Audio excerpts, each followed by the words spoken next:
नमस्कार, मैं हूं आपके साथ अंकिता पाल और आप सभी का हमर छत्तीसगढ़ में स्वागत है। रुक करते हैं खबरों की तरफ। छत्तीसगढ़ के मुख्यमंत्री विष्णुदेव साय कांकेर के भानु प्रतापपुर दौरे पर रहे हैं, जहां उन्होंने जनजातीय समाज के माननीय महोत्सव में शिरकत की है। इस दौरान उन्होंने जातीय जनगणना को लेकर कांग्रेस के ऊपर निशाना साधा। उन्होंने कहा कि कांग्रेस की कथनी और करनी में काफी अंतर है। ये लोग जातीय जनगणना की बात बहुत पहले ही बोलते आए हैं, लेकिन इसको अंजाम प्रधानमंत्री मोदी ने दिया है। जातीय जनगणना यहां होगी, कांग्रेस ये बोलती आई है, लेकिन कर नहीं पाई। उन्होंने कहा कि इससे सभी वर्ग के लोगों को फायदा होगा और ये जो आंकड़ा आएगा कौन सी जाति के कितने लोग हैं, वही उन्होंने युक्त पर होने वाले आंदोलन पर कहा कि शिक्षा की गुणवत्ता बढ़ाने के लिए, शिक्षकों को बैलेंस करने के लिए और बच्चों के हित में युक्त कार्य कर रहे हैं।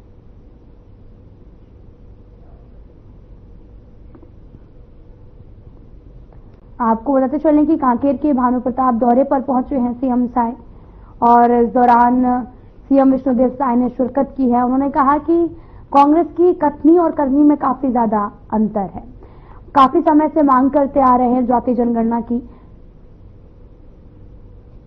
फायदा होगा, सभी जाति को फायदा होगा। एक तो आंकड़ा सामने आएगा कौन सी जाति के लोग कितने लोग हैं और उस हिसाब से उनका विकास होगा। शिक्षा का गुणवत्ता बढ़ाने के लिए शिक्षकों को बैलेंस, मतलब शिक्षकों की जो संख्या है उसको बैलेंस करने के लिए और ये बच्चों के हित में युक्तिकरण कर रहे हैं।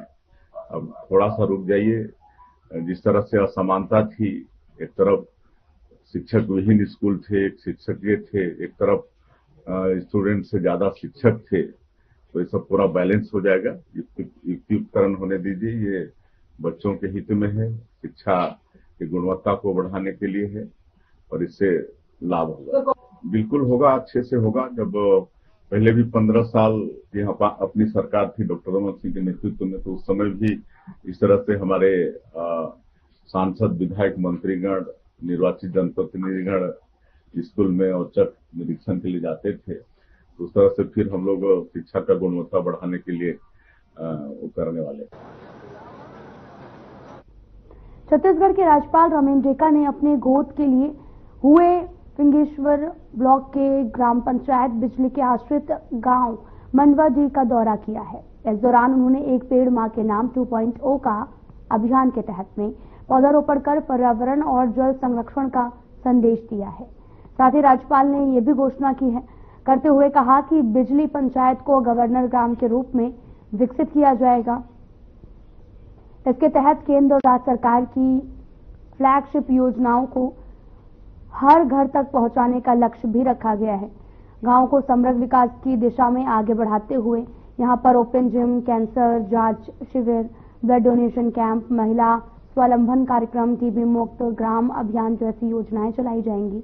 इस अवसर पर स्थानीय विधायक रोहित साहू भी मौजूद रहे। उन्होंने राज्यपाल की इस पहल को क्षेत्र के समग्र विकास की दिशा में मील का पत्थर करार दिया है और आभार व्यक्त किया है। आज ये जिला का जो बिजली ग्राम पंचायत है, ये ग्राम पंचायत को हम गोद लिया है।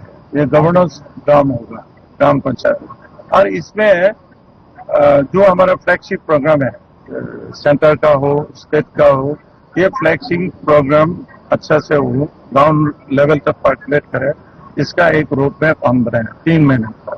और 3 महीने का अंदर इसका डेवलपमेंट हम लोग देखेंगे। हम संसद महोदय को बोलेंगे और हमारा जो राजभवन से है उससे करेंगे, जो स्टॉप किया। सीएसआर में कुछ बड़ा काम करने के लिए सोचेंगे, लेकिन पहले आपका माध्यम से यहाँ का जो बासिंदा है उसको हम अपील करना चाहते हैं, ये गांव अपना सोचे। स्वच्छ भारत मिशन पे, एक पेड़ माँ पे, जल स्तर बढ़ाने का ये सोचे। ये 3 काम अगर ठीक से हो जाए, यहाँ गांव सुशाल हो जाएगा। हमारा शिलोंग में एक गांव में है, वहाँ लोग जाते हैं क्योंकि क्लीनेस्ट विलेज इन इंडिया। हमारा संसदीय क्षेत्र में एक हल्दा बोल के गांव है, वहाँ लोग जाते हैं, देखते हैं, क्योंकि वहाँ जो महिला है, महिला लोग वो गांव को इकट्ठा करते हैं। प्रधानमंत्री भी जिक्र किया उस गांव का, मन की बात। इसलिए ये गांव बहुत अच्छा है। ये इसमें रिलीजियस प्लेस भी है, आर्कियोलॉजिकल प्लेस भी है, उसमें लोग आएंगे, लेकिन लोग आने का आगे उसका प्रसार होना पड़ेगा, प्रसार होने पड़ेगा और लोगों को इन्वॉल्व करना पड़ेगा। ये अवेयरनेस का बात है जितना है। यहाँ टीबी उन्मूलन करना है। हम बोला टीबी का जो पेशेंट है राजभवन से मंथली 500 रुपया देंगे एक साल में। 25 में ये ग्राम पंचायत कोई टीबी का पेशेंट नहीं रहे, उसके लिए काम करेगा। यहाँ रेड क्रॉस को हम बोला है ब्लड डोनेशन कैंप तो होता है। यह महिला को जो ब्रेस्ट कैंसर के बारे में सर्वे करना चाहिए, फिजिकल वेरिफिकेशन का। जिसका भी डाउट होगा उसको हम एम्स में ले जाएंगे, मेडिकल कॉलेज में लेकर जाएंगे, उसको हम करेंगे। ऐसा कुछ काम करेगा जिसमें इस गांव का लोगों को एक फील गुड फैक्टर होगा, जो ये गांव अच्छा हो रहा है, गांव प्रोग्रेस के विकास की तरफ जा रहा है। यहाँ का जो उत्पादन होता है उसको मार्केटिंग के लिए एक कोऑपरेटिव करने के लिए हम सोचा है और कल हम निर्देश भी दिया है। हमारा जो राजभवन का सेक्रेटरी है वो कोऑपरेटिव का सेक्रेटरी भी है, वो हम कोऑपरेटिव करेंगे। और SHG group Chhattisgarh as a whole बहुत अच्छा काम कर रहा है। वो एसएचजी ग्रुप को हम और प्रोत्साहन देंगे। उसका जो लाइफस्टाइल है, उसका जो इकोनॉमिक अपलिफ्टमेंट होना चाहिए, उसके लिए हम कोशिश करेंगे। वह बात आप एक ये लगा राज्यपाल। तो वहीं बीजापुर में विश्व पर्यावरण दिवस के अवसर पर एक विशेष कार्यक्रम का आयोजन किया गया है, जिसमें बस्तर के सांसद ने राहत शिविर का लोकार्पण किया है और साथ ही वृक्षारोपण कर पर्यावरण संरक्षण का संदेश दिया है। इस कार्यक्रम में आपको बताते चलें कि स्थानीय विधायक विक्रम शाह, मंडावी जिला कलेक्टर संबित मिश्रा भी मौजूद रहे, जिसके बाद में सांसद ने कहा कि पर्यावरण के प्रति जन जागरूकता बढ़ाना, वृक्षारोपण जैसे ठोस कदमों के माध्यम से हरित क्षेत्र को बढ़ावा देना है। वन विभाग की टीम ने कार्यक्रम की सफलता के लिए सभी जरूरी व्यवस्थाएं सुनिश्चित की हैं, जिससे स्थानीय प्रतिनिधियों और आम नागरिकों की सक्रिय भागीदारी भी देखने को मिली है।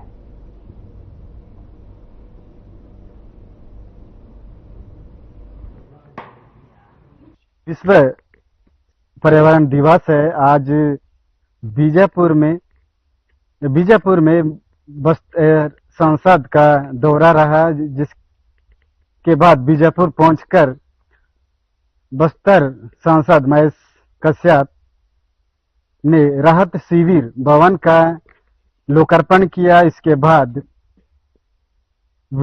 वृक्षारोपण किया और साथ ही जितने भी स्थानीय जनप्रतिनिधि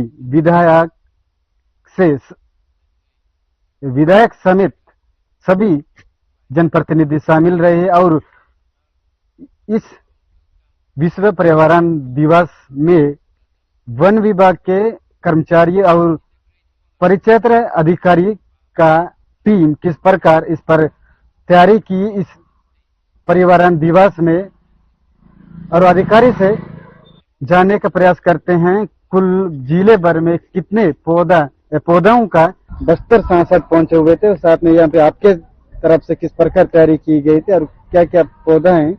आज विश्व पर्यावरण दिवस के 5 जून के उपलक्ष्य में सांसद महोदय की उपस्थिति में राहत शिविर का जो बिल्डिंग बना है उसी के कैंपस के अंदर में विभिन्न प्रजातियों के पौधारोपण का कार्यक्रम किया गया है और सांसद महोदय के द्वारा भी नारियल वृक्ष का वृक्षारोपण किया गया है।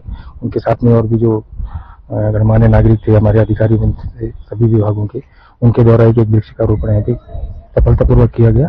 खाद मिट्टी की सारी व्यवस्थाएं थी और इसके बाद यहाँ से वो प्रस्थान किए अन्य कार्य के लिए। इस प्रकार बीजापुर विधायक भी पहुंचे हुए थे और तमाम यहाँ के जितने भी प्रतिनिधि हैं वो सभी पहुंचकर आज इस भवन का उद्घाटन किए। उद्घाटन के साथ साथ पौधारोपण भी किए।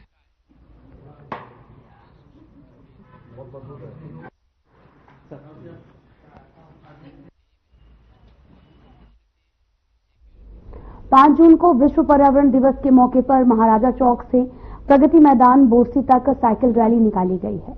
इस रैली का उद्देश्य पर्यावरण संरक्षण और सिंगल यूज प्लास्टिक के उपयोग से बचने के लिए लोगों को जागरूक करना था। रैली की शुरुआत बीजेपी राष्ट्रीय उपाध्यक्ष सरोज पांडे, विधायक गजेंद्र यादव, महापौर अलका बागमार और अन्य जनप्रतिनिधियों ने हरी झंडी दिखाकर किया है। रैली के बाद प्रगति मैदान में पौधारोपण कार्यक्रम हुआ, जिसमें जिला प्रशासन, नगर निगम अधिकारी, आम लोग शामिल हुए। इस अवसर पर एक पेड़ मां के नाम अभियान के तहत पौधे भी लगाए गए।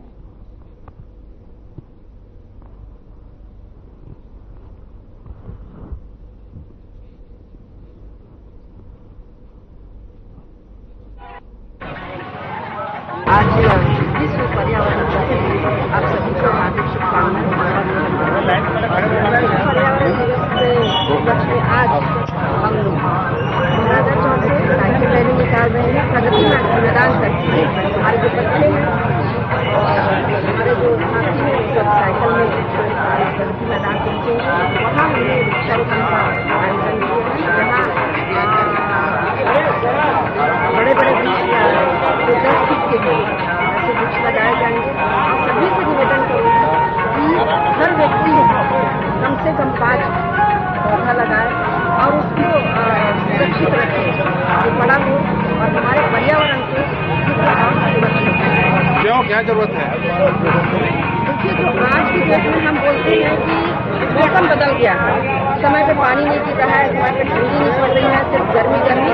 इसका सबसे मेन कारण है कि पेड़ों की कटाई, और जब तक हम पेड़ नहीं बचाएंगे न तो पानी का बचाव रखेगा और न ही हम पर्यावरण को, वातावरण को अपना पाएंगे, और मौसम जो है सिर्फ और सिर्फ हमारे देश की गर्मी बढ़ जाएगी। आज विश्व पर्यावरण दिवस के अवसर पर नगर पालिका निगम दुर्ग ने वृक्षारोपण का कार्यक्रम रखा है और लोगों की जागरूकता के लिए साइकिल रैली उन्होंने निकाली है। मैं महापौर जी को और उनके पूरे परिषद को बहुत बधाई देती हूँ कि उन्होंने आज के इस दिवस के अवसर पर इस कार्यक्रम को रखा और जनता के बीच में जागरूकता को लगाया। देश के प्रधानमंत्री नरेंद्र मोदी जी ने लोगों से आह्वान किया है कि एक पेड़ माँ के नाम जरूर लगाएं, यानी हमें एक पेड़ लगाना है और उस पेड़ को संरक्षित भी रखना है, आगे वो बढ़े और वृक्ष का रूप धारण करे, ताकि आने वाले समय में पर्यावरण शुद्ध हो और हम अपनी आने वाली पीढ़ी को सौगात के तौर पर कुछ देकर जाए। नगर पालिका निगम को मैं एक अच्छे आयोजन के लिए बहुत बधाई देती हूँ।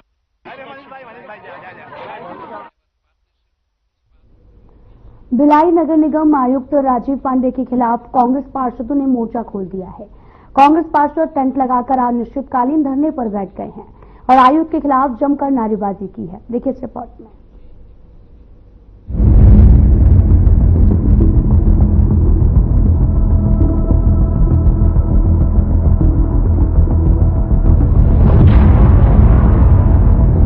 भिलाई नगर निगम आयुक्त राजीव पांडे के खिलाफ कांग्रेस पार्षदों ने मोर्चा खोल दिया है।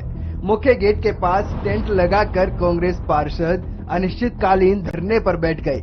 आयुक्त के खिलाफ जोरदार नारेबाजी करते हुए पार्षदों ने उन पर मानहानि का आरोप लगाया है। पार्षदों का कहना है कि आयुक्त राजीव पांडे कांग्रेस और निर्दलीय पार्षदों के वार्डों में भेदभाव कर रहे हैं। सामान्य सभा में पारित प्रस्तावों की भी अनदेखी की जा रही है। मूलभूत सुविधाओं के लिए आवंटित राशि तक नहीं दी जा रही। एक पार्षद ने सवाल उठाया कि क्या कमिश्नर इन पैसों से खुद का मकान बनाना चाहते हैं। उन्होंने मांग की है कि सभी वार्डों में समान रूप से राशि और सुविधाएं दी जाएं। धरने पर बैठे पार्षदों ने स्पष्ट कर दिया है कि जब तक उनकी मांगें नहीं मानी जाती वे धरना समाप्त नहीं करेंगे।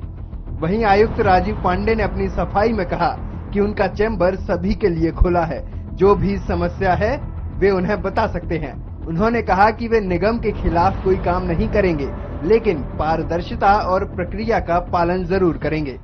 इसमें एक वार्ड क्रमांक 18 के माननीय पार्षद द्वारा सूचना प्राप्त हुई है और मेरा नगर निगम के आयुक्त के रूप में बस यही कहना है कि लोकहित के कार्य के लिए से कोई भी कभी भी मिल सकता है और मेरे पास जो भी विषय आता है अपन पूरी निष्पक्षता से काम करते हैं और सभी माननीय पार्षद से आग्रह है और जो ये श्री लालचंद वर्मा जी से भी आग्रह है कि जहाँ तक लोकहित की बात है बिल्कुल स्वागत है और अपनी बात रखेंगे। तो जो हमारे निगम के संसाधन हैं उसके दायरे में हम लोग बिल्कुल करेंगे। जहाँ निगम संसाधन सीमित होंगे तो हम लोग राज्य शासन से भी मांग करके करेंगे। ऐसी कोई बात नहीं है। देखिए, कोई जो राशि प्राप्त होती है कार्य के लिए प्राप्त होती है और जहाँ से भी मांग आती है और जो कार्य प्राथमिकता में उसमें रहता है और कार्य के आधार पर राज्य शासन भी राशि देता है।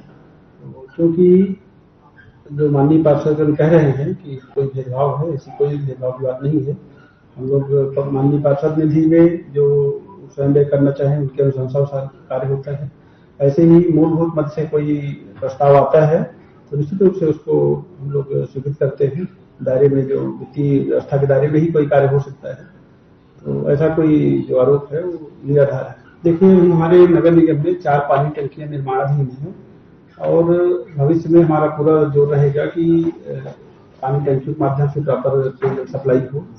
और क्योंकि अमृत मिशन के अंतर्गत भिलाई शामिल है तो बिल्कुल हमें डिस्करेज करना चाहिए कि बोर कम से कम हो, अत्यंत अपरिहार्य हो, वहीं पर हम लोग बोर कराने की नीति पर है। तो संबंधित जो भी जहाँ से भी मांग आया हम लोग द्वारा यही उनको समाधान किया गया है और पानी टंकियां निर्माणाधीन है और 3 से 4 महीने में काफी अच्छी प्रगति हो जाएगी। देखिए, हम काम करने बैठे हैं, जहाँ तक लोकहित की कोई बात आएगी हम लोग हमेशा उपस्थित हैं। नगर पालिका निगम भिलाई में जब से राजीव पांडे जी आयुक्त का पदभार संभाले तब से लेकर आज तक केवल और केवल अपनी मनमानी कर रहे हैं, तानाशाही कर रहे हैं और मनमानी करते हुए अपने हिसाब से काम कर रहे हैं, जिसके विरोध में आज हम सभी पार्षद वार्डवासी और कांग्रेस के जितने भी अपने पदाधिकारी हैं, कार्यकर्ता हैं, सभी मिलकर के धरना दे रहे हैं। कमिश्नर न तो अधिनियम को मानते हैं, न सामान्य सभा में जो कार्रवाई होती है, संकल्प पारित करते हैं, एमआईसी में जो संकल्प पारित होता है उसको तक नहीं मानते हैं और अपने मन की करते हैं। यहाँ तक विकास कार्य का कहीं स्थल परिवर्तन करवाना है तो स्थल परिवर्तन एमआईसी के माध्यम से होता है। आयुक्त महोदय बिना एमआईसी के स्थल परिवर्तन कर देते हैं, वो भी ऐसी जगह जहाँ पर कोई लोग रहते नहीं हैं। अवैध प्लाटिंग किया जा रहा है, ऐसे जगह में विकास कार्य का स्थल परिवर्तन किया जाता है, जबकि विकास कार्य रहवासी इलाका के लिए किया जाता है।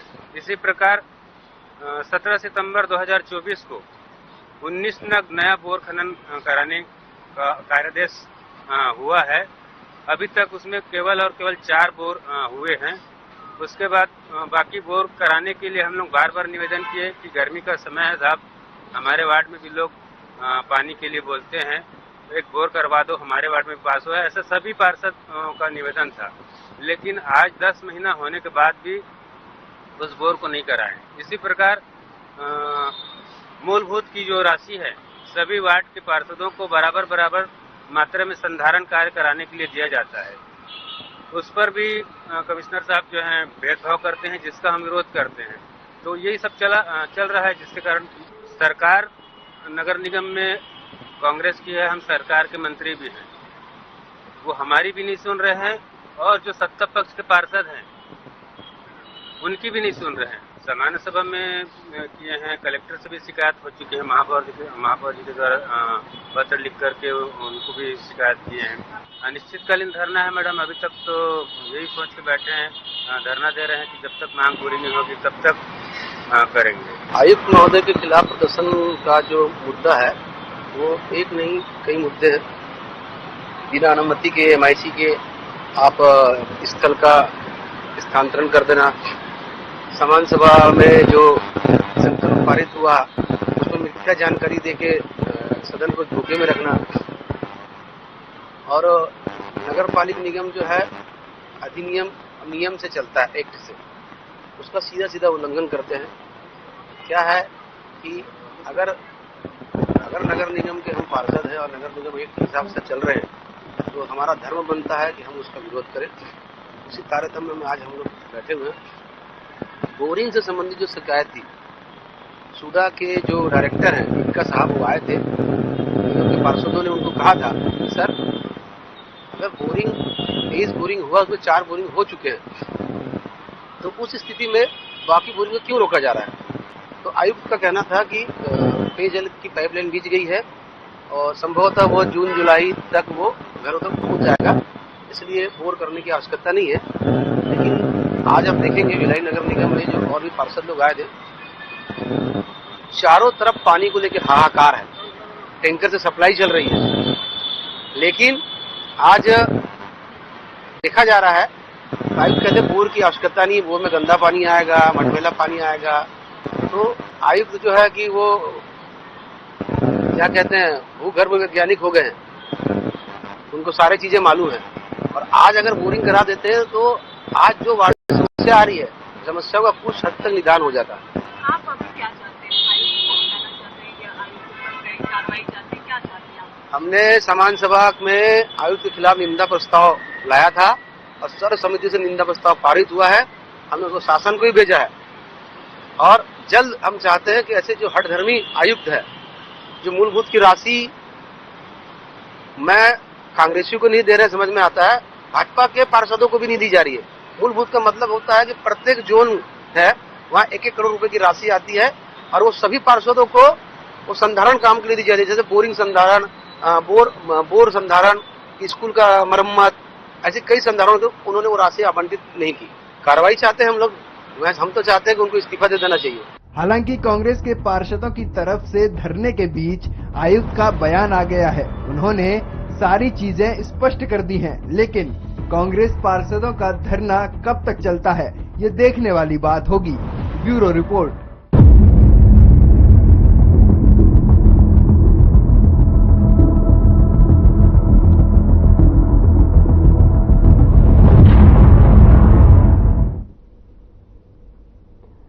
राजधानी रायपुर में एक बार फिर से हिट एंड रन का मामला सामने आया। इस बार हिट एंड रन में आमजन की जगह पुलिस के 2 आरक्षक शिकार हो गए हैं। मामला है तेलीबांधा चौक पर रात ड्यूटी में तैनात 2 ट्रैफिक जवानों को तेज रफ्तार पिकअप वाहन ने जोरदार टक्कर मार दी है और मौके से फरार हो गए हैं। और हादसे में दोनों जवान गंभीर रूप से घायल हुए हैं, जिन्हें अस्पताल में भर्ती कराया गया। उनका इलाज जारी है।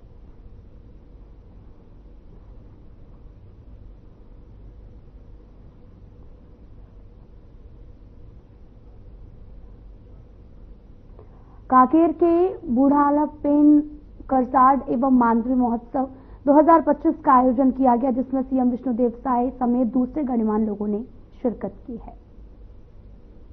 और आज ये 2 दिवसीय करसाड और मांदरी महोत्सव में आप सब लोग पधारे हैं। मैं आप लोगों को बूढ़ालपेन करसाड और मांदरी महोत्सव की बहुत बहुत बधाई देता हूं, बहुत बहुत शुभकामनाएं देता हूं। और आज अंतर्राष्ट्रीय पर्यावरण दिवस भी है। पर्यावरण दिवस की भी आप लोगों को बहुत बहुत बधाई। हम लोग आज इस अवसर पर यहां पर वृक्षारोपण भी किए हैं और आप सब लोगों से भी मेरा आग्रह होगा कि सभी लोग अपने अपने जहां भी जगह मिले वहां पर पेड़ पौधा का रोपण करें। हमारे आदरणीय प्रधानमंत्री जी भी पूरे देशवासियों से आह्वान किए हैं कि सब अपनी अपनी मां के नाम से एक पेड़ लगाएं। एक पेड़ मां के नाम। ये पिछले साल से ये अभियान शुरू हुआ है, इस साल भी हम लोगों को चलाना है। तो मेरा सबसे आग्रह होगा कि जिनकी माता जी जीवित हैं तो उनके साथ में वृक्षारोपण करें, नहीं है तो उनका फोटो वहां पर रखकर पूजा अर्चना करके पेड़ लगाएं और उसका रक्षा भी करें। ऐसा मैं आप सबसे आग्रह चाहूंगा और मैं क्षमा भी चाहूंगा पूरे समाज से, समाज के हमारे पदाधिकारियों से कि ये कार्यक्रम मार्च से बन रहा था। आप लोग आते थे, आप लोगों को समय हम देते थे, लेकिन उस समय में फिर कोई न कोई कार्यक्रम हो जाता था तो वहां जाना पड़ता था और वो कार्यक्रम को आगे बढ़ाना पड़ता था। तो इस तरह से मार्च, अप्रैल, मई, जून में ये कार्यक्रम को कर पा रहे हैं। इसलिए मैं आप सब लोगों से पहले तो क्षमा चाहूंगा। और इस तरह का ये मेला, ये महोत्सव हमारे जो पूर्वज लोग हम लोगों को ये जो दिखा के गए हैं, ये सबका पालन हम लोगों को आगे करते रहना है। जो भी हमारे आदिवासी संस्कृति में नाच गान, पूजा पाठ, सुआ कर्मा और कई तरह का नृत्य, ये सबको हम लोगों को भूलना नहीं है। भले हम लोग पढ़ लिख के आगे बढ़ जाएं, लेकिन हमारा जो संस्कृति है, हमारे पूर्वजों ने हम लोगों को जो मार्ग बताए हैं, ये सबको हम लोगों को भूलना नहीं है। इसको बराबर जीवित रखना है। साल भर में एक बार ये सबका आयोजन होना है। इसमें हम लोगों का मिलना जुलना होता है, एक दूसरे का दुख दर्द हम लोग जानते हैं। हमारे देवी देवताओं का पूजा अर्चना करके उनसे आशीर्वाद लेते हैं, उनसे ताकत लेते हैं। तो मैं हमारे सगा समाज के बीच में आज हम आए हैं तो सबसे आग्रह होगा कि ये परंपरा को हम लोग को हमेशा जीवित करके रखना है। और हम लोग जब 1.5 साल से आप लोगों के आशीर्वाद से सरकार में आए हैं और विशेषकर ये जनजाति आदिवासी क्षेत्र में इसको हम लोग बढ़ाने का काम कर रहे हैं। अभी बस्तर में बस्तर पंडुम का कार्यक्रम किए थे, जिसमें 47,000 लोग भाग लिए थे, जिसमें हमारे फिलहाल में इतना ही। नमस्कार।